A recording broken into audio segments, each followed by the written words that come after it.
السلام علیکم۔ Daily golf Urdu میں خوش آمدید۔ پاکستانی شہری مصر میں قرنطینہ کے بعد متحدہ عرب امارات پہنچنے میں کامیاب ہو گیا۔ تفصیلات کے مطابق ہنگامی طور پر کراچی کا دورہ کرنے والے ایک پاکستانی شہری نے متحدہ عرب امارات پہنچنے کی کوشش میں مصر کا دورہ کیا ہے، جہاں انہوں نے 14 روز تک قرنطینہ کر کے مملکت میں داخلے کی شرائط کو پورا کیا ہے، وہیں ساتھ ہی تھوڑی چھٹیاں بھی انجوائے کی۔ متحدہ عرب امارات کی جانب سے رواں سال 13 مئی کو فضائی پابندی عائد ہونے کے بعد سید محمد مدثر نے گھر سے دور اپنے گھر پہنچنے کے لیے لمبے راستے کا انتخاب کیا، کیونکہ موجودہ حالات میں دبئی ان کے لیے بہترین جگہ تھی۔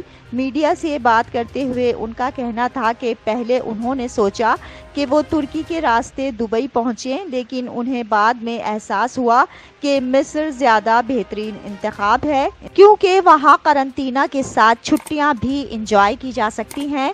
متحدہ عرب امارات کے بہت سے رہائشی جو بھارت، پاکستان، بنگلہ دیش، سری لنکا اور نیپال میں کورونا وائرس کی وجہ سے پروازوں کی بندش سے پھنس چکے ہیں، اور ان میں سے بہت سے دبئی واپس پہنچنے کے لیے مختلف راستے تلاش کر رہے ہیں، جس میں قرغیزستان، ترکی اور مصر کے ممالک شامل ہیں۔